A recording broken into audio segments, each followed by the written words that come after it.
objet de nous entretenir de deux points majeurs. Le premier concerne la tenue de la troisième édition de la conférence islamique internationale de la Al-Hadria que nous ambitionnons d'organiser à l'horizon 2020 au Royaume du Maroc, à Fès en particulier.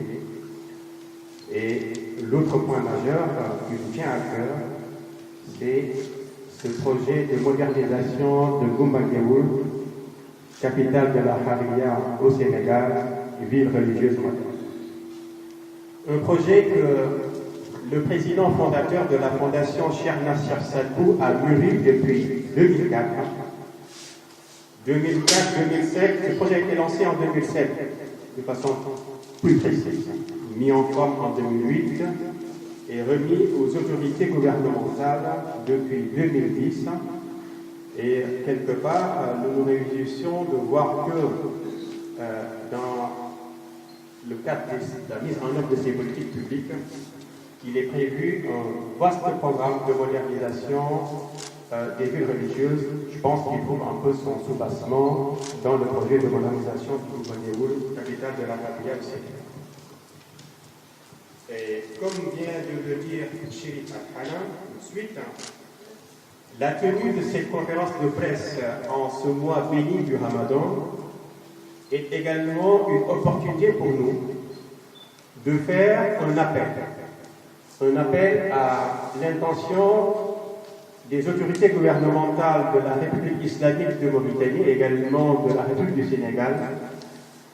pour que le pèlerinage d'un grand nombre de pèlerins qui partent du Sénégal pour se diriger à Nimzat se fasse dans des conditions de sûreté et de sécurité optimales, parce que nous avons constaté au cours de ces dernières années de nombreux couacs dans l'organisation de la traversée et dans l'acheminement des pèlerins à Nimzat. Et il est important que les autorités gouvernementales prennent la pleine mesure de ces difficultés et trouvent des solutions idoines pour que ce pèlerinage se passe tout à fait normalement.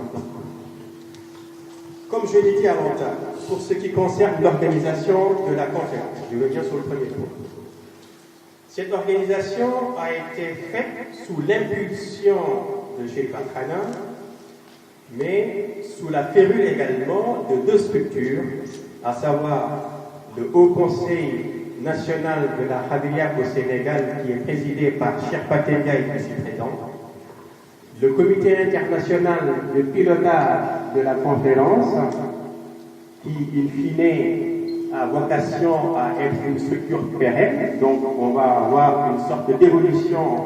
dans la configuration, dans l'organisation institutionnelle même de la conférence, puisque d'un comité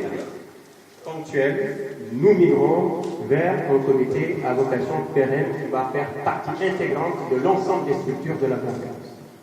Ceci a été acté à l'occasion de l'organisation d'une assemblée générale